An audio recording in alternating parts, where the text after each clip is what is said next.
Welcome back, Pokemon trainers. We are here. It's time, the grand finals at the Cologne Regional Championships here in Germany. How are you feeling, Ben? I'm so excited. This tournament has been 10 grueling rounds of Swiss so far. These players have done so well, reached the final stage of this tournament. We have Alex Gómez from Spain here. I'm sure you can probably hear the crowd behind us cheering their names. We've got Hippolyte Bernard coming from all the way from France here, going to be matching up in this last round of the tournament, the finals. Here we are.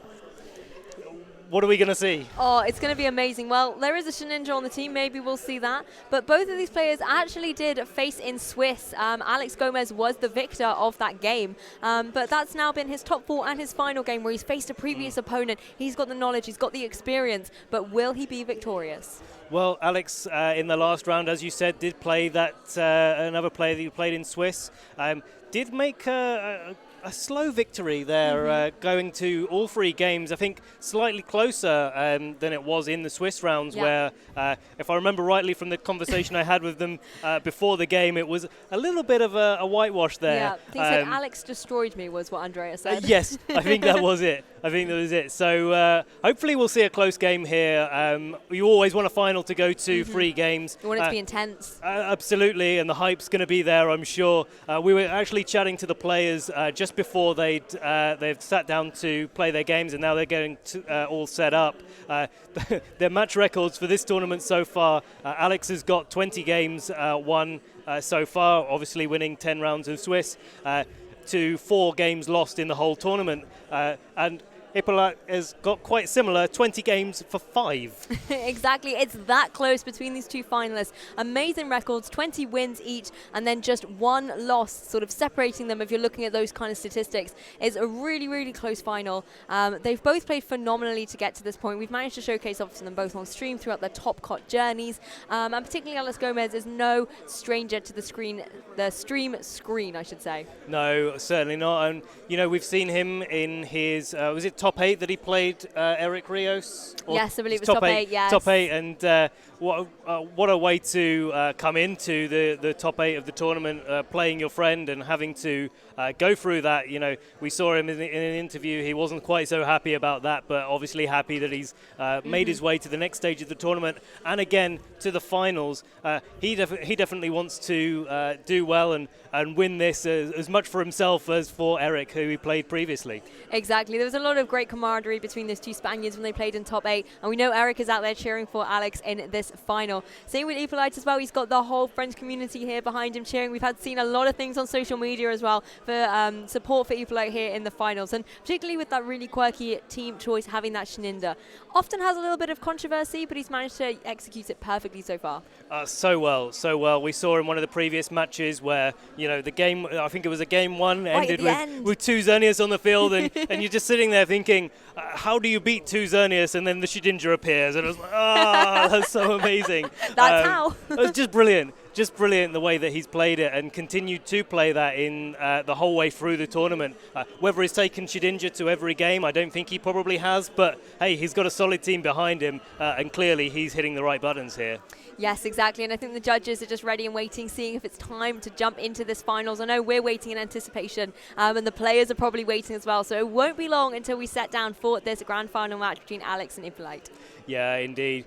It looks like the players are nearly set up now, so hopefully we'll jump into team preview very soon. But in the meantime, let's talk a little bit about what we've seen so far in this tournament. We've had such an interesting time on stream here. We've seen so many different Pokemon. We've seen, I think, 4 or 5 Ditto coming out. Ditto being different Pokemon. Oh, completely. They've been changing into so many things, it's hard to keep track. But not something that we really expected to see coming into this tournament, and it's had such a powerful impact on that. And we know, even though there wasn't every Ditto, there definitely wasn't every Ditto in the field on stream. Yeah. Absolutely. So lots of things in the background. But Christian as well, coming into his one of his first Top Cut appearances with Naganadel and Bashar. Did amazing. It was so awesome to see a really quirky and unique team building opportunity going on for him there, bringing that Naganadel, one of those Ultra Beasts that can deal up so much damage. I remember Lee Provost using it a lot in Sheffield. I believe he had was it the Pazinium Z on that one, or was it the... As the Firium Z on that one. I remember it had a Z crystal. Yeah. So it can be used to great effect when it's popped into a team correctly. As well, before the tournament, there were loads of whispers about Porygon 2 potentially making a comeback and being able to take out the victory. But there are no Porygon 2s in this game. The teams are ready. It's the grand finals here in Cologne. Just to recap on the teams. On the left there is Hippolyte's team. You've got the Xerneas, the Groudon, Salamence, Tapu Fini, Incineroar, and Shedinja. On the right-hand side, Alex Gómez with that Tapu Koko, Nihilego, Kyogre, Incineroar, Rayquaza, and Kartana. Again, look at all these restricted, Ben. Yeah, there's a real matchup pairing, possibly in Alex's favor. I mean, we saw him just in the last match beat a Xerneas Groudon combination with some clever use of Trick Room and a little bit of use of that Nihilego, but also some interesting techs coming out there, really using the water attacks from Kyogre and Nihilego to really great effect to make sure that maximum pressure was on the field against his opponent's Groudon. We've seen that he is able to deal with Xerneas. He does have those tricks up his sleeve. Kartana and Nihilego very good at dealing with those two Pokemon, and Rayquaza no stranger to doing damage to these kind of in these kind of situations, but does have to be careful. Does have to make sure that Hippolyte's Shedinja doesn't just get into a really good position. And you know, if Hippolyte can make sure he removes that Rayquaza from play, maybe his Groudon has a really good time in this matchup. Yeah, exactly. We've seen Alex particularly use his Rayquaza to great effect, getting those little cheeky sword stances up as well, and you can just pick up the extra KOs with those extra rounds of damage. But here we are, we're jumping into it, the players are ready, and Alex kicks it off by sending out his Kyogre and Nihilego. Hippolyte coming in and joining the field, sending out his two Pokemon of the Salamence and that Shedinja straight out the bat. Yeah, so, you know, Hippolyte saying, I've got the Shedinja, now you need to be careful. Coming out there, turn one, and putting pressure on the field. Now, we have seen the 4 moves on Alex's Nihilego in previous games. He does carry that HP Water, he does carry that Sludge Bomb, but also Trick Room and Protect, so no way of dealing super effective damage to that Shedinja. Going to play a big role in the way that Alex positions himself going forward. Good position there for Shedinja to be there on Hippolyte's side of the field, as we know, you know, it's going to be able to do what it wants, maybe throw out some tactics and start putting things on a timer. That Salamence going to be pressured by Ice Beam coming out from that Kyogre. Double Edge going to do quite a lot of damage in response if he wants to go down that route. But maybe he wants to play it safe early this game. Exactly. Alex does need to think ahead how he's going to deal with the Shedinja at the moment, like you said, Ben. He doesn't have any options to stop it from doing whatever Hippolyte wants it to do in this turn 1. Nihilego going to leave the field, actually, as in comes the Rayquaza. Like you mentioned, that is a Pokemon that can deal with Shedinja, and you've got to make sure that switching it in isn't going to be too detrimental later on. He's still going to be able to utilize it. Salamence, though, fearing potentially that Ice Beam, does just go for a Protect. Also doesn't Mega Evolve, keeping that Intimidate for later in case he wants to switch out. That could be very crucial against the opposing Rayquaza. And Shedinja able to go for the Toxic into that Kyogre, putting pressure on that Pokemon, putting the timer on, and also whittling away health every turn. That is critical when you consider things like Water Spout being affected by the HP. Certainly is, and you know, something that we're going to have to think about in these coming up in these turns. We did see Hippolyte going for that ally switch, maybe being able to protect the Salamence that typically does have quite a good matchup against Mega Rayquaza, and you know, we'll see if he decides to maybe switch that Salamence out, do something slightly different and change up his board position, or if he decides to, you know what, play those mind games, try and protect his Salamence from the Ice Beam, and at the same time protect his Shedinja from a big Dragon Ascent coming out from Alex. Exactly. If he's expecting something like the Ice Beam to come in here, he could always maybe switch in something like the Incineroar, get that Intimidate off against the opposing Rayquaza. But of course, you have to then worry if maybe the Kyogre was going for a Water-type move. You don't want to accidentally have your Incineroar taken off the field. Salamence, though, however, saying, I'm going to drop my Intimidate, going to get my Aerial Light ability back up, and Mega Evolve as well. Getting itself set up to do some big damage with those Double Edges. Potentially wants to take down one of these restricted Pokemon, but Shedinja decided to step in first, going for that Ally Switch, swapping places Rayquazas. As the Salamence does go for the double edge, the Pokemon is targeted down is that Kyogre, just wants to deal as much damage as possible and help out the poison chipping away at it. The Dragon Ascent, though, coming out from the opposing Rayquaza. Who has it targeted down? It's gone into the Shedinja. Wow, really great read there by Alex, coming in with that Dragon Ascent from Rayquaza into the Shedinja. We'll see if he managed to follow up with an Ice Beam into the correct slot and actually goes into that Wonder Guard. So, good play from Alex there, just covering all the bases, knowing that that ally switch is a threat to him, and making sure that he can just break the Focus Sash on the Shedinja if it wants. That Salamence did previously go for a Protect, so,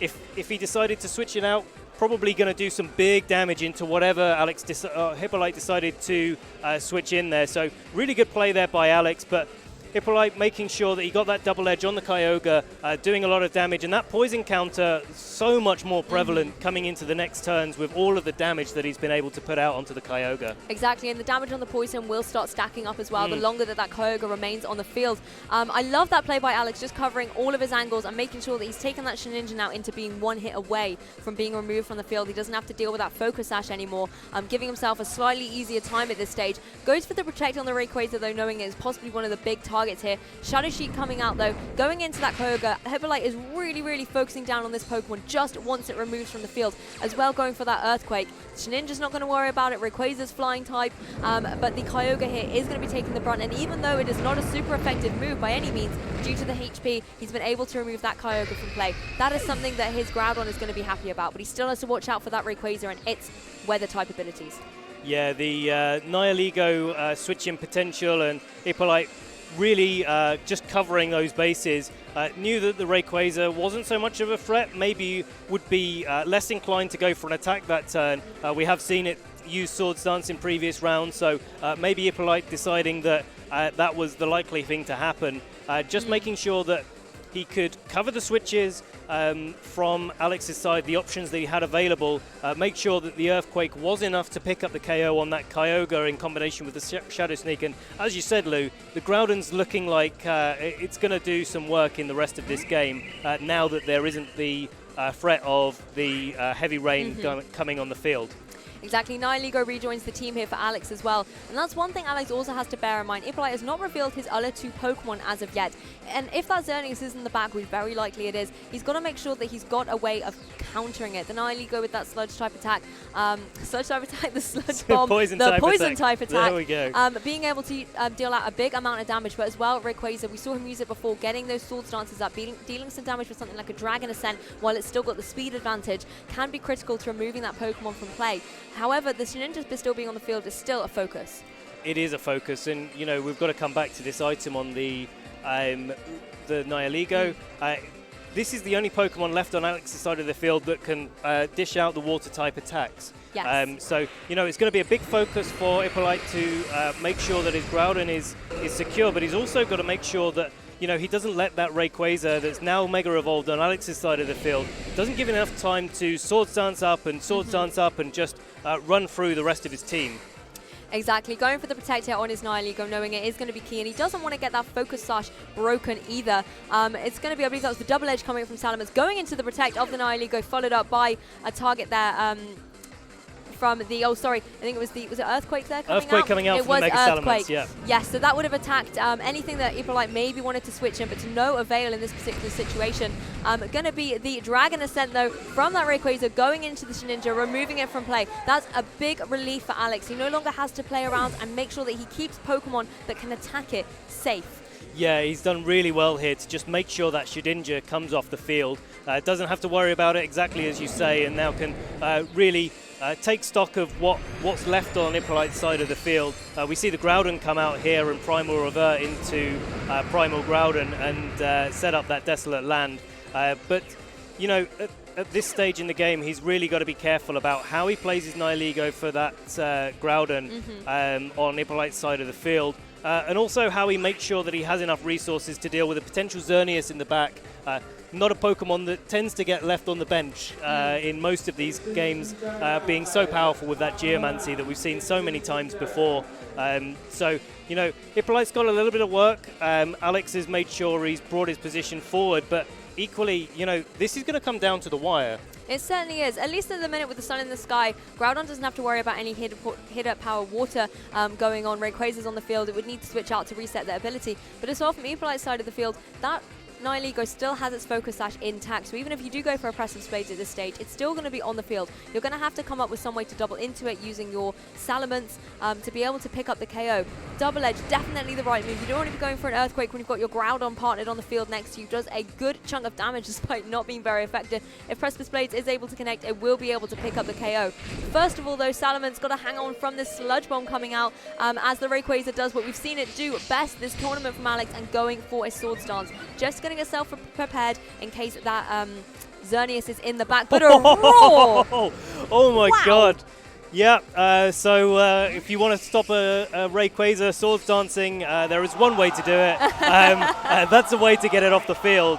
So brilliant play there, revealing that from Hippolyte. I'm not sure if Alex had seen that in his previous Swiss game. Possibly not after, you know, going for a Swords Dance in that game. But really good to make sure, you know, as we said, that advantage that Hippolyte has and Alex could generate doesn't get wasted in the rest of this game.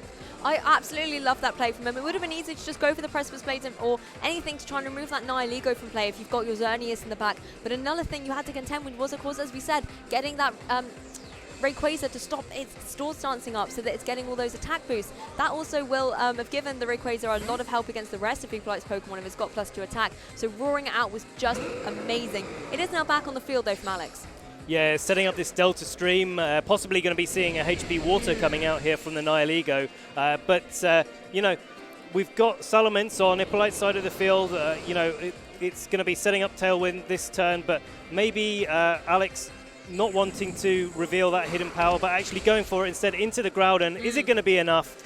Not quite. No, we saw it previously, I think, when Alex used it before, you needed the rain up to really get that KO. So Groudon is able to survive and go for this Precipice Blades and get rid of that Nihilego. So now it really, no matter what the weather is, does not have to worry about any water-type moves. Nihilego did so well for Alex, but it is returned to its Pokeball, as Hippolyte did manage to set up Tailwind as well, so we can have 3 turns now of being speedily advantageous. Yeah, he's done really well there to set up the Tailwind, make sure he's going to be going first, and if that Xerneas is in the back, going to be going before that Mega Rayquaza on Alex's side of the field. So good positioning there, no knockouts on this turn, so Hippolyte maybe going to need to spend a turn or two just repositioning, getting that Xerneas on the field. We have seen from previous games, Alex is sporting that Assault Vest on the Kartana, so you know, going to be difficult for him to take down. Going to have to make real use of that Fire Punch from the Groudon here, and we'll just have to see if Alex is able to maybe eke out the KO with something like an Extreme Speed from Mega Rayquaza, or if it's too little too late. No Extreme Speed coming out, though. It's going to have to take a Double Edge first of all from this Salamence. Takes it down to about 50 hit points. But the Salamence has KO'd itself in recoil. So now Hippolyte and Alex both down to their last 2 Pokemon. The Fire Punch coming out from that Groudon into the Kartana. Despite its slightly more bulk on the physical side, it does not want to take anything fire type related to this, 4 times weak to it, so that was going to take it down in one nice punch. As the Rayquaza, it's able to get the Swords Dance up. There really wasn't anything Hippolyte could do too much to be able to prevent that Swords Dance from happening. It's not like Alex could be roared out again either. Yeah, no, so now we're going to have to see if Hippolyte decides to go for that Geomancy. Obviously the Tailwind, there's still 2 more turns of that left. So Rayquaza may be able to go for a double protect and try to stall out that Tailwind, but if Hippolyte reads that and just maybe goes for something like a Geomancy either this turn or next turn, make sure that he comes out of Tailwind with that speed advantage from the Geomancy to be able to close out this game. Alex, no stranger to these situations. He will be thinking about how he can play as much to his outs as he can. Well, that Swords Dance obviously making quite a lot of difference to how both of these players are going to play these final turns of the game. Yeah, what Alex really has to be hoping for at the moment is that Hippolyte might assume that he's going to go for the Protect as he does, and possibly go for like the Geomancy, and Alex maybe wouldn't have protected and gone for the Dragon Ascent, but no, he did protect. Hippolyte just going straight for the Moonblast, followed up by the Fire Punch, so he's going to play against Alex clicking that Protect button. Yeah, now we're in a little bit of a 50-50 situation. Do you go for the Moonblast? Do you go for the Geomancy on Hippolyte's side of the field? We've already seen Roar as the third move on that Groudon, so no options there to do anything else. We haven't seen this Rayquaza at this stage Dragon Ascent, so no drops here, and we know it carries that Super Berry. So if the Xerneas isn't able to connect in the next turn or two, it's going to be taking a big knockout there. Probably a Fire Punch will activate the Mega Rayquaza's Berry. Is going to go heal himself up, and a big Dragon Ascent's going to come out and go on to that Rayquaza. Well, Hippolyte made a decision, and it was the right one. The moment he saw that Protect come up from the opposing Rayquaza, he knew, I need to Geomancy, and that's what he went in for. It could have so backfired, though, if Alex decided to not play for the Protect and go for the Dragon Ascent, and then Xerneas, he can Geomancy all at once. That is going to hit hard, that Dragon Ascent, and then, like you said, Ben, he'd be able to start facing out against that Groudon that really can't do anything to Rayquaza. But Hippolyte called it perfectly. So now when Tailwind expires at the end of this turn, he's got the speed advantage. 1 Dazzling Gleam, 1 Moonblast is all he needs. Yeah, so really good play there from Hippolyte. He managed to, really nail down on what Alex was going to do. And these kind of situations, you have to play the player as much as you're playing the game. These situations do come down to just a read and just a call as to what's the right move to play. And if we did see that double Protect and Hippolyte decided to go for the Moonblast, we could have seen Alex just eke out the victory here. Yeah, exactly. It really came down to what call these players were going to make. And again, there's so many different factors you can rely on there. You can look at how your opponent's been playing and try and predict how they're going to play. You can also assess your own play, and also there's that clock constantly ticking down, the adrenaline, and sometimes you just have to go with your gut and make the decision, and Hippolyte did. Alex, though, he still played phenomenally throughout that game, managed to get rid of the Shedinja early on, so he didn't have to worry about it later on. He got his Rayquaza set up, and I think after that Roar, it kind of put him on the back foot where he was forced to set up again. Yeah, so Hippolyte playing that really well, making sure that, the Nihilego was always pressured, the Kyogre was always pressured, and, left that Rayquaza to the end, which is not something that necessarily happens too often. It just shows really the mindset of Hippolyte coming into this game, and, how he's playing slightly differently from maybe conventional play, and that's why he's here in the finals. So, adjustments for game 2, I think, both players played really well. I don't see there being a major switch up in Pokemon here.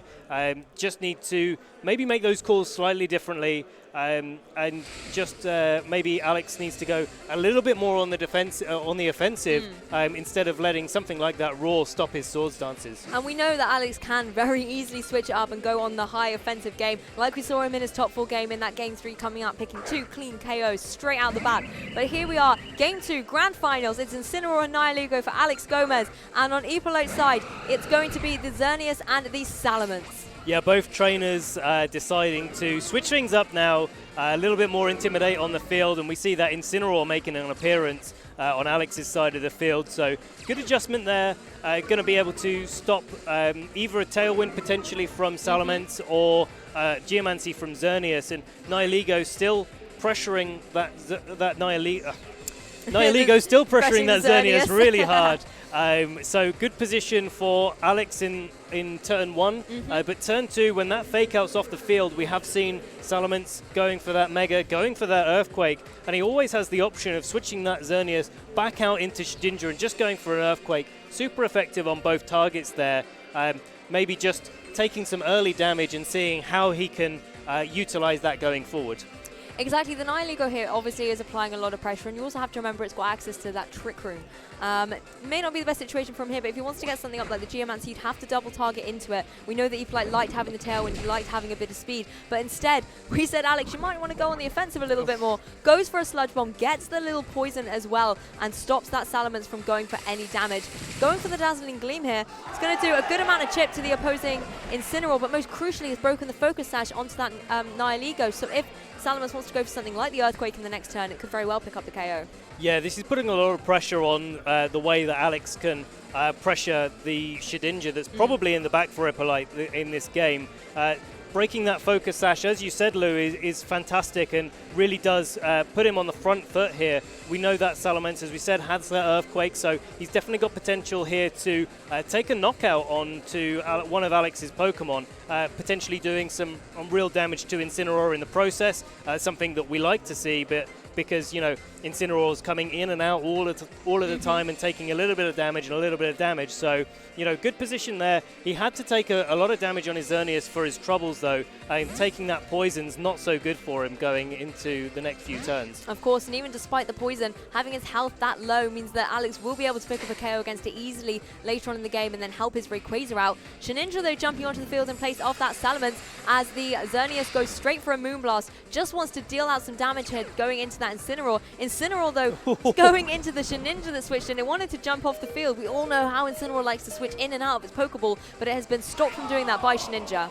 Yeah, really good play from Hippolyte there, just making sure he could get some damage.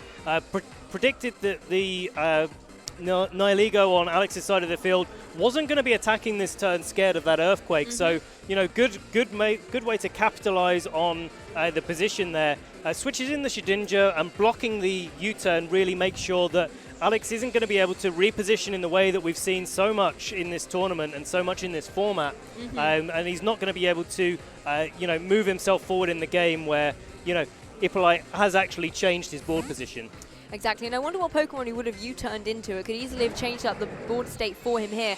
Hippolyte, though, decides to switch that Ninja back out as quickly as it joined and brings the Salamence back in. Crucially, he did not Mega Evolve that Salamence previously, so he still has access to this Intimidate, which will be great against that Incineroar. However, it's not going to be able to be utilized very well as Incineroar jumps out in place of the Kyogre. So we're going to bring the weather onto the field here. Yes, we know that Nihilego does have access to Hidden Power Water, but there's no ground on the field for it to target.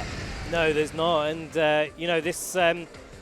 really good way to bring his Kyogre in on this turn. Not really threatened by the Xerneas or the Shedinja that was on the field before. But actually, Hippolyte deciding to just go for a Moonblast and just take some damage in this turn as the Trick Room comes out from Nihilego. I like that play, though, from the Xerneas as well. Once it's poison is on a timer, you actually don't want to waste a turn setting up the Geomancy necessarily, particularly when Alex does have the option to play defensively and just stall out those poison turns. So just being able to deal out as much damage with the Moonblast as possible hopefully will help him out later in the game. We've seen the Trick Room go up here as well now, so that's something else that Hippolyte's going to have to contend with, and losing one of your Pokemon that you really like to have often as the speedy Pokemon could help him out a little bit more, and Groudon jumps onto the field. Sunshine. Certainly does, and going back to, you know, the good things about Moonblast, we did actually see a special attack drop on the Kyogre there, so possibly going to be big, maybe going to affect that Ice Beam damage onto the Salamence, or even a water attack onto the Groudon. You know, if Alex decides to click in that Water Spout, obviously going to be HP dependent, and Kyogre's taken some damage already this turn. We don't know how these Groudon and Kyogre fare speed-wise against each other, so, you know, maybe Groudon can actually take an attack before Kyogre gets to move, even if Alex decides to bring in the Rayquaza here, change the weather, bring in that airlock ability, and try and utilize that Kyogre to beat Hippolyte's Groudon. Yeah, that's a really good point. If the Rayquaza's in the back, it could switch on in either slot.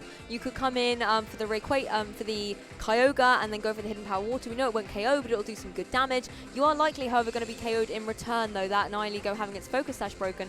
But of course, as you said, it could switch in for the Nihilego, protect that Pokemon for later on, and then the Kyogre is free to go for probably a much stronger Water-type move. It is actually indeed going to be that Nihilego leaving the field as the Rayquaza jumps in, bringing its airlock ability to play so that Kyogre is able to fire off these Water-type moves. Of course, it could still go for the Ice Beam, remove that Salamence from play, but first of all, Salamence is going to Mega Evolve. Yeah, indeed, and so, you know, we're going to see probably a Water attack come out from Alex's Kyogre here. No other reason to switch the Rayquaza in and risk the damage on there. Hippolyte deciding to protect his Salamence, not wanting to take an Ice Beam. Kyogre does go for the Scald into Groudon, moves first and does pick up the KO. Really big turn there for Alex there, just getting the KO, not taking any damage in return, and getting that Rayquaza onto the field to start doing damage against that Salamence and the Shedinja. Yeah, it was that situation for Hippolyte. Is he going to bring in the Rayquaza and target my Groudon, or is he going to leave it as it is and Ice Beam into my Salamence? And unfortunately for Hippolyte, he called it the wrong way round there. Lost his Groudon in the effect, but now Shedinja is back on the field. The only thing is Shedinja's now facing down against that Rayquaza, and we also know that the Incineroar is in the back as well. So not going to be the best sort of Pokemon here at the moment. It can only be hit twice. It can be a little worrying, but it can start firing out something like the Toxics and maybe start whittling his way through Alex's team that way. Yeah, I mean, he can try to start doing that with the Toxics and little bits of Shadow Sneak here and there, but probably not too many ways unless he really utilizes that ally switch to proper effect. You know, if Alex is playing well, which he has been throughout the whole of this game, he'll probably do a similar sort of thing to what he did in his first game, where he doubles up into one of the slots and just says, you know, ally switch all you want. Yeah, ally switch all you want. If a Shedinja appears, that's fine. If a Shedinja doesn't appear, that's also fine. We see exactly that coming with an Ice Beam coming out onto Salamence with a critical hit, picking up the KO in strong winds. Oh my god, what a turn there from Alex. Dragon Ascent moving on to Shedinja, taking it down to that Focus Sash, and only one more HP, nothing left to swap with. Probably going to be the end of that game. Oh my goodness, with a critical hit as well. Not that it needs it, but just for style points. But I love that so much from Alex there. Even if he had doubled up into one particular slot, because that Salamence did get KO'd due to the critical hit, despite the winds reducing it, that then automatically redirected the flying type attack into the Shedinja. So that could not have worked out more perfectly for Alex. We see the handshake between these two players here. And Ben, it is going to be a Game 3 here in the Grand Finals. Perfect situation. These two players have played so well. Both of them, you know, Game 1, Hippolyte made the call to get that Geomancy up in the end game where Alex tried to go for a double protect. And in this game, Alex decided to make the call to switch in that Rayquaza, scald the Groudon, and, you know, put himself really in the front foot. You know, that double edge and that Ice Beam and Dragon Ascent coming out from Rayquaza. Yes, it redirected, but probably not going to be making that much difference to the outcome of the game. Probably double targeting into that Salamence to make sure he picked up the KO. So, you know, really good, consistent play there from Alex, and really showing why both of these players deserve to be in the finals of this tournament. Oh, exactly. The calls that they are making on both game 1 and 2 respectively have just worked out perfectly for them, and it is that little edge that they have while they're facing down such a difficult decision that has brought them to this Game 3 situation here. Oh, there's the handshake. It's going to be Game 3 Grand Finals. There's nothing else on the line now. This is it. You're going to be taking home the title of champion. You're going to be taking home all those fabulous prizes. This is it. 4 Pokemon versus 4 Pokemon. We might have only just played one game this whole weekend. You know, this is what it comes down to in the end. And, you know, these players have had such great runs getting here. When it all comes down to that one game, it looks like Hippolyte's decided to go back to what he knows. Same lead as game 1 with that Salamence and Shedinja, where Alex decides to lead with what worked for him in his game, that Incineroar and Nihilego. Yeah, I love this. Both players going for the leads that won them their respective games. And interestingly enough, because now they're different pairs up from what we saw in games 1 and 2, how are these going to fare off against each other? Well, in the same way as in game 1, that Shedinja's in quite a good position. Not going to be able to be faked out from that Incineroar on Alex's side of the field. So if he wants to, Hippolyte can start going for the Toxic, maybe start wearing down that Incineroar, or maybe even opting for something like a Shadow Sneak just to break that Focus Sash. Maybe he loses his own Focus Sash in return, but could be a really good option for him. We saw in Game 2 that Sludge Bomb coming out from Nihilego onto Xerneas with the poison did so much damage and so much work, stopping Hippolyte being able to pressure Alex with the Geomancy Xerneas. So, you know, he may take that trade, may decide that's worth it. To put himself in a strong position for maybe 3 or 4 turns down the line. That's the thing, that one little decision you make in this turn 1, getting that chip on the Nihilego, could really benefit you later on in the game. First of all, there's going to be a switch as Tapu Fini joins the field in replace for the Salamence. Once again, Hippolyte not Mega Evolving it, keeping it in the back and making this adjustment will help it out from any potential poisons that come out from Sludge Bomb. You can be affected by statuses while grounded on the misty terrain. It's going to be the fake out coming out from Incineroar though into what was the Salamence, leaving Nihilego free to go for this Trick Room. Yeah, so Alex really changing up the board state here, bringing that Trick Room in play. Incineroar does like being in Trick Room, but not necessarily against something like a Tapu Fini. We did see a Tapu Fini in the previous rounds that had a water-type move, even though it was paired on a Groudon team. So maybe we'll see some of that going out onto Alex's side of the field.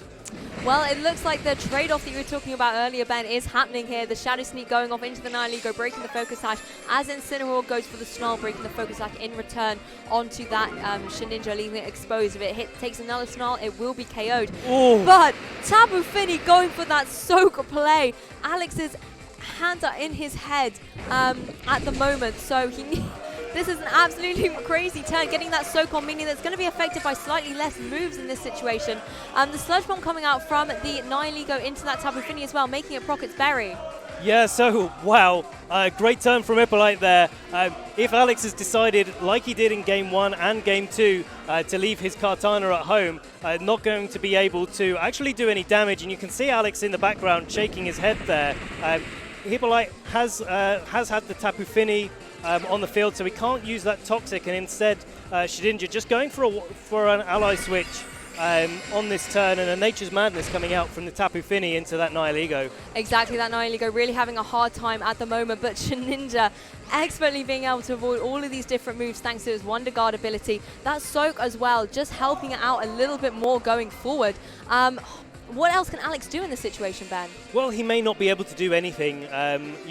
It does mean that Shedinja on Hippolyte's side of the field can only be hit by electric and grass moves. So if, as I said in the previous turn, if Alex hasn't brought that Kartana, hasn't brought that Tapu Koko, I'm not going to be able to do anything at all, except for maybe play a longer game, knock out all of Hippolyte's Pokemon, decide that he wants to have that Shedinja go down to having no PP left, and not able to use that move, and we know that Struggle comes out at that stage and does recoil damage. Yes, exactly. So as we were saying a lot yesterday, never ever give up on your strategy. It could still potentially happen there for Alex, but you can see the look in his face. That is a devastating situation for him to be in. I think we saw it a few times previously in the 2019 format, where we saw a lot of the Soak Fini onto the Shedinja, and back then when it was kind of on the rise, a lot of players were making sure that they were bringing grass types, electric types, and having that strategy in there. The fact that Hippolyte did not bring that Tapu Fini to games 1 and 2 maybe made Alex think it was safe. That wasn't going to be a strategy he went for, but actually in hindsight, the moment you see that Tapu Fini on the field, if you remember the previous format, you might have seen it coming. Yeah, and great there from Hippolyte deciding to bring that out in a Game 3. Managed to win Game 1, knew that it was in the back, and even if he loses Game 2, he has that tech there ready to use. Yeah, exactly. The Incineroar here just going for the U-turn and returning to his Pokeball. We may be able to see Alex's other Pokemon in the back now as well, just revealing what Pokemon he has. It's going to be that Rayquaza. You can see Hippolyte as well, just wanting to have the reveal made for him. He wants to know there's no Kartana and no Tapu Koko. I mean, it makes, from Alex's reaction, looks like that was quite clear. But of course, Rayquaza flying can be hit by Toxic. Great call there by Hippolyte. Yeah, brilliant. And he's just making sure that he makes the most out of all of these turns, doubling into that Rayquaza on the switch in.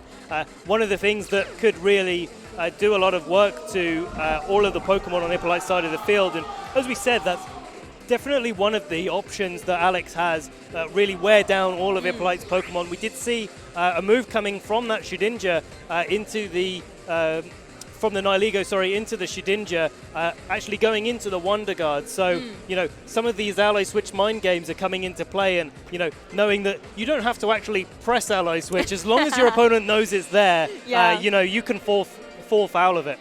Yeah, exactly. Ally Switch, always that one that makes your tummy sort of a little bit nervous. Is it going to be clicked? Is it not? But of course, in this situation as well, with the Nihilego, there's not a lot else. There's not a lot that can really hit this opposing Shedinja, and the fact that Trick Room was up as well was quite interesting, because that allowed Tapu Fini to get that soak off really nice and early as well in that environment. So Alex loving that Trick Room actually kind of backfired on him a little bit here, and we see the Rayquaza go for the Mega Evolution here, bringing the Delta Stream to the field. I bet it's wishing it was a Sandstorm or something right about now. Yeah, I think so. That would be really nice, or maybe that Alolan Ninetales coming onto the field, getting that hail into play. But we do see just a Sludge Bomb going into that Tapu Fini, picking up the KO. Nihilego getting its Beast Boost, but not really going to do too much, and Shedinja finishing off the turn with that Toxic, already done that work for the game, but yeah, just the only thing that it has to do right now is wait. Yeah, exactly. It's just a waiting game now, and it's one that Alex does not want to play at all. He just checked in with the judge to see the time and see if maybe what strategy he was going for was viable, but the shake of his head, he's not agreeing with it. He's now got to think of any way out of it. Can you see one for him, Ben? Well, only the time will tell. We haven't seen Alex's last Pokemon, so maybe he has that, but you'd have thought if you were going to see a Pokemon that could damage that Shedinja now that it's changed type, that we would have seen it by now. So possibly playing a little bit of waiting game, making the best use of the Pokemon that he has to wear down Hippolyte's side of the field. The other win condition that Alex actually has in this situation is to go to the round timer and have more Pokemon left. Certainly. The one thing that's so sad about Alex's matchup at the moment is, well, you've got that Incineroar and that Rayquaza as some of the Pokemon he's brought to this game, which normally would be a great way for dealing with the Shedinja. He was able to break the Focus Sash early on, but that item has really critically helped out Shedinja, able to then stay alive to be able to get that soak on and be in this position. Earthquake coming out though from that Salaman's not going to be affected. The Shedinja's not going to be affected by it. The Nihilego protected, but of course Incineroar, also weak to these ground type moves, is going to have to take a brunt of it. Yeah, so, you know, not too much damage coming out on that Incineroar, but every little helps here, and that Toxic coming out, putting another timer on Alex's side of the field. So, you know, a combination of that Nihilego taking the potential Earthquakes coming out here. Toxics on now both Mega Rayquaza and on Incineroar. We're not going to have too much time left, probably not enough time for Alex now to really wear down Hippolyte, and, you know, he's probably got, at the very least, you know, 10-15 turns before Alex can get really back into a good situation. I bet Alex is regretting KOing the Tapu Fini roundabout now with all these Toxics coming out. He'd probably quite like to see it jump back up onto the field and set up that mystery terrain. The Salaman's going to return to Hippolyte as well, as we see the return of the Groudon onto the field. First time in this Game 3, going to bring the Sunshine to the field and just apply a little bit more pressure to both the Nihilego and the Incineroar. Hippolyte wants to get this game wrapped up as quickly as possible. Hit that Precipice Blades button, just start picking up some clean KOs. Yeah, absolutely. So, you know, the Groudon coming onto the field, getting up that Sun. We may see Kyogre in the back from Alex's team, and, you know, in normal situations, all of these factors would be really important as to, you know, what's going to happen in this end game, how are we going to finish off, what's the position that these players need to be in to get KOs on the Pokemon on their opponent's side of the field. But actually, it turns out that probably not going to be able to get a KO on that Shedinja. No, exactly. And of course, Nihilego being poison type won't be poisoned by the Shedinja, but we just saw it there going for that Shadow Sneak, and a couple more will be able to pick up the KO against it if Groudon is not able to finish up the job. Yeah, so we may see, you know, Alex switching out his Incineroar, reset that poison counter and just make sure he's got a little bit more time left. Bring in that Rayquaza maybe. Here it comes. Coming in, absolutely. Setting up that Delta Stream and stopping the Sun from being in play. Possibly a HP Water coming out here from the Nihilego, just doing a little bit more damage, but actually we see the Protect. Again, playing this waiting game. We've had 3 or 4 minutes go by since the last time we talked about it. But actually, Hippolyte deciding to Shadow Sneak into that Mega Rayquaza, activating that Berry and bringing the Rayquaza back into a good amount of health. That's the thing as well, having utilised sort of Toxic, which gets that bad poison that will start stacking up over time the longer the Pokemon's on the field, will be forcing Alex to keep switching out as well. And if Hippolyte's able to call which Pokemon's switching out when and what's coming in, he's just going to be able to target well with this Groudon, which saw the Fire Punch, for example, go into that Rayquaza slot as well, going to be able to connect on it. Yeah, so, you know, if that Kyogre's in the back, maybe the time to bring it in, make sure you pick up the KO on Hippolyte's Groudon. But, you know, Alex has got to make some headway. He still hasn't revealed one of his Pokemon, and I really like this play here because actually, you know, you want as few Pokemon on the field Toxic as you can. One of the ways that, you know, Nihilego's been so good on the field, has decided to switch out, bringing in that Incineroar for another little Intimidate. Yeah, he keeps wanting to bring the Incineroar on and keep it safe just to get that fake out to stop more damage coming his way. If Alex is playing to the time now, he wants his Pokemon as healthy as possible, but Ninja is doing everything in his power to stop that from happening. Whether it's a Toxic or a little bit of chip damage with that Shadow Sneak, it's able to start chipping away through Alex's team. Precipice Blade's coming out as well here, going to pick up the KO on Incineroar, which means Alex no longer has access to that Intimidate fake out user. Yeah, so, Dragon Ascent coming out here onto the Groudon, doing a little bit of damage. I'm going to probably put the Groudon in range of a HP Water. We saw it do a bit more than what Groudon has remaining now in the previous game. Has to take another tick from that Poison counter and go up from the Mega Rayquaza on Alex's side of the field. So, really ticking away, and that Berry, we've already seen it eat, so this is the last bit of HP it has. Alex finally revealing his last Pokemon, that Kyogre, unless he's rocking something like a Thunder, which I don't think we've seen in this whole tournament. He's not, unfortunately. Not going to be able to hit that Shedinja, and that's the final confirmation that we needed, and that Hippolyte was looking for. Probably, you can't see it behind the scenes, he's probably in his head, he's probably smiling right now. Yeah, exactly. He's still staying calm and collected though, because he identifies the strategy that Alex is going through. Inside Alex's head, there's probably a whole load of maths at the moment, working out the seconds, working out the round timer as well, and seeing if it is going to be viable with his Pokemon. At the same time, he's going to be thinking 8, 9, 10 turns ahead at this stage, trying to make sure that he knows he's going to be able to KO the rest of Hippolyte's Pokemon and leave him just with that Ninja, which literally only has 1 hit point remaining. Yeah, so, that Shedinja, it can't switch out. We've had a lot of Intimidates go onto it already so far this game, 3 or 4 so far. That Shadow Sneak's not going to be able to do any damage. The Toxic is really the thing that's going to keep the damage output on Hippolyte's side of the field going. We may see Alex just predict a Salamence coming in, protecting his Groudon. Maybe that's a good call for him to go for and just make some headway in this game. Well, the Shedinja here going for the Toxic into that Kyogre. It only just joined the field, has stayed healthy in the back, ready to jump into the action, and straight away will be poisoned. So that's now going to start chipping away. But the full health Water Spout here going to easily be able to remove the Groudon from play. Of course, Nihilego coming back in. If that had been where the Toxic had maybe gone into it, I mean, everything else is Toxic. It was definitely going to be the Kyogre, but you just never know. A misclick could have occurred. Well, it could have done, and Hippolyte could have actually made a read there. Alex is very good at deciding on what Pokemon he wants to switch in and where he wants to switch them in. Could have been trying to take advantage of Hippolyte predicting that maybe Mega Rayquaza was going to stay on the field and do a little bit more damage with Dragon Ascent. Maybe set up a Sword Stance so he could finish off that Groudon instead of having the Kyogre. But Hippolyte correctly using that Toxic on the Kyogre slot, putting a timer on that, and now that we're down to 2 Pokemon to 3, Alex has not got that much room to maneuver around and keep that poison counter low. Exactly, and you're now facing down this Salamence. We know that that Kyogre is running Ice Beam, so it would be able to pick up the KO here against that Salamence, meaning that Alex then has whittled down through the rest of Hippolyte's Pokemon, and he will only have the Shedinja remaining. Hippolyte, though, of course, also identifying this, just goes for the Protect as Shadow Sneak comes out from the Shedinja, just going into that Kyogre.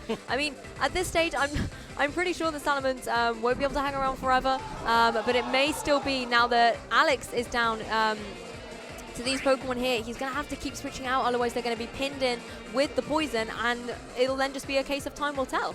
Well, indeed, and Trick Room's just expired. That Salamence coming in, now the fastest thing on the field. Hippolyte does have the opportunity to go for an ally switch, play that mind game that we've seen him play before. Does he go for an Earthquake and just guarantee that he does a little bit more damage, maybe remove that Nihilego from play, and then Mega Rayquaza and Kyogre on Alex's side of the field just going to go down to that poison counter. Yes. But equally, we could see a switch here. We could see Alex bringing in that Mega Rayquaza. In fact, he does for that Kyogre, and just reset that counter. Happens literally as you're calling it there, Ben. Rayquaza joining the field. And I think you're right. Going for that Earthquake play would, in my opinion, be a really good option. Yes, you're going to not do too much to the Kyogre or even less to the Rayquaza that just switched in. But you can do a little bit of damage with a Shadow Sneak put into that slot. Instead, it's just going to be straight away the double edge. Either way, the gameplay there was to remove the Nile. It's a Pokemon you can't poison, and he's now pinned Alex into his last 2 Pokemon. He cannot switch them out. The poison counter is just going to go up and up and up. Yeah, absolutely, and you can see the excitement here from Hippolyte on the camera there. He knows he's won. Alex a little bit more sullen. You know, he's played this game really well. He's played this set really well. But Hippolyte, you know, making that read at the start of the game, just setting himself up and just following it through so well. Alex, you know, no disrespect to him. He's played the set absolutely fantastically. And, you know, if you don't know that soak is there and it comes out in game 3, well, you know, Pokemon happens, people, you know. Certainly. So, you know, absolute props to Hippolyte here. Getting the Shadow Sneak on the Mega Rayquaza, just maybe putting it in that poison counter range. Double Edge coming out from the Salamence, getting a lot of damage on that Kyogre. We're not going to be able to get to time. Dragon Ascent going to do major damage to that Salamence. Well, I mean, this is the thing. Alex was unable to get rid of the Salamence before it got down to this last 2 Pokemon situation, and that Double Edge picking up the big damage against the Kyogre. Yes, there's an Ice Beam, but now the Toxic is just going to sit there and stall out. Both the players know they've just shaken hands. Oh my goodness. What an incredible game in that Game 3. Revealing Soak in Game 3 was just so masterful. It was fantastic. It was fantastic. And, you know, we have these techs in our teams, and we have these ways of playing. Not a strategy that, you know, you want to rely on every time. No, you know, how do you know that the Tapu Koko or the Kartana is not going to be coming to the game? Well, you don't. But, you know, if there's any game to make that prediction, it's going to be Game 3, and he did that absolutely perfectly. So fantastically played there from Hippolyte. Really deserved victory. Came down to the wire, came down to Game 3 with 1 HP left. Yeah, quite literally 1 hit point remaining. We kind of had a joke that when Bromy was behind the desk here, there was always 1 hit point remaining moves, and Shedinja has been able to carry it through. So at the end of the next turn, it looks like we are going to have our regional champion here. Absolutely. Such a good game. That Rayquaza finally succumbing to the Toxic. Hippolyte deciding to bring out the swagger here and just protect himself on this last turn. Doesn't want any more shenanigans to happen that he can avoid just in case. And that Kyogre goes down on Alex's side of the field to the Toxic. Here we have it. Hippolyte is your 2019 Ultra Series Cologne Regional Champion. Huge congratulations there to Hippolyte Bernard. He is over the moon right now. You can see it here. You can even see the crowd right now chanting behind him. The emotion is high. What an amazing game for him. I'm quite emotional myself, to be honest. Speaking to him before, this was something only he had dreamt of before. To be able to actually make it through into finals, let alone win the finals, is incredible. And particularly when you're up against someone like Alex Gómez, who we have to give such a mention to. He's a phenomenal player. We didn't get to showcase him at all yesterday. And I know a lot of players always love to follow his progress, so we got to show him all through top 8, top 4 into the finals. There we go. Look at all this support, people. Look at them all coming up onto stage. Fantastic, fantastic support. The whole French community there, and maybe some others. Just exactly what you want to see.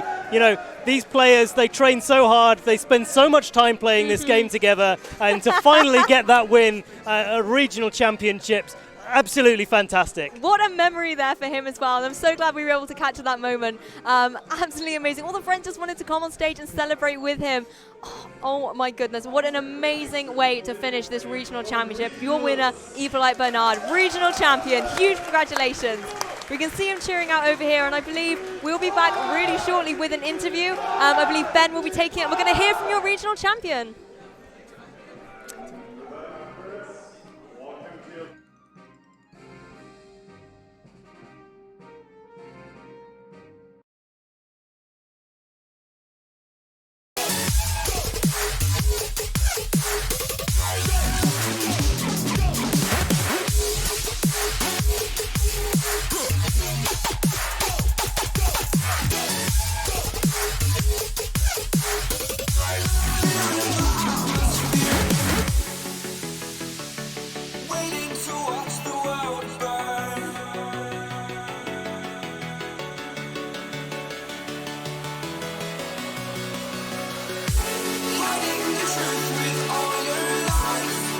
Execution against the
Hello everyone, welcome back to Cologne Pokemon Regional Championships here in the Ultra Series. We're joined here by the winner of the entire tournament, Hippolyte Bernard. What a great game. I'm not sure how I'm still making noise because I was shouting so much during that match. It was so fun to cast. Huge congratulations to you. How did you feel? Because this was your first finals that you've been in so far. First, I was very happy just being in CAT. This was my goal by coming here, and so I am pretty. And I was like, okay, after the top 16, it's just bonus, and we will see how it go. But yeah, it was good. So I didn't have a lot of pressures. I knew that it would be very difficult versus Alex because we played each other yesterday. He beat me, and I in the process I revealed a lot of information about my team, like the Alex switch, Anti-Ninja, or the earthquake on my Salamence, but I never brought Tapu Fini, for example. Okay. We'll talk about it later. Yeah, so talking about that ally switch, we saw that come out from you, not just in the finals, but in previous rounds. So, talk about how that mind game, how you approached those mind games going into the games, how you took advantage of your opponents maybe misplaying or mistargeting their moves. Yeah, it's more mistargeting, by the way. I often use ally switch when I don't have to use it because I hate playing the mind game with ally switch. This is the worst situation, and I think this move is have not been created for that. But I use it. For example, I have another play that I'm doing ally switch that like just protect switching, but I did it once in the tournament. I did ally switch and the U-turn with my Incineroar, and so. It was not necessary to do that, but by doing that, and my opponent didn't expect it, it brought me in a very good position, the board position, which is very important in this game and obviously in this format. Yeah, certainly.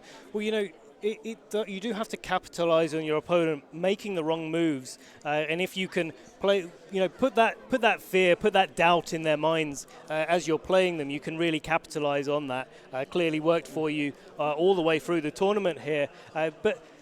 Talking about that Shedinja, obviously you did have 5 other Pokemon on your field, and one of them was Tapu Fini, sporting that soak. So.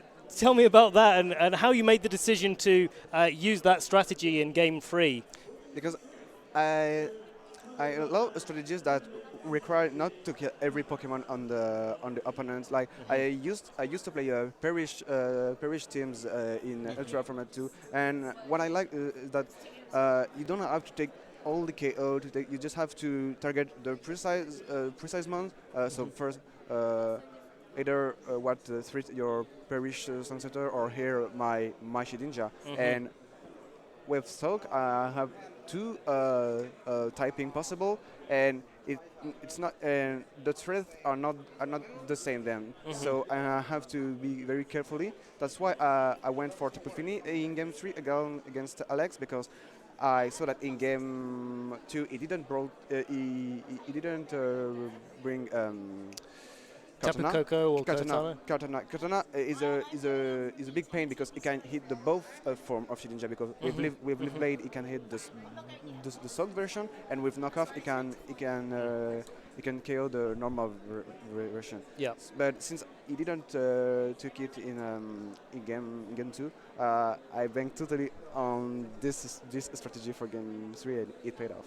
Yeah, certainly did. And we were talking the whole way through that Game 3 about, maybe Alex has the time on his side, but, you controlled that game so well, put everything on a timer with Toxic. So, even though you did bring that Tapu Fini, eventually, you finished off the game.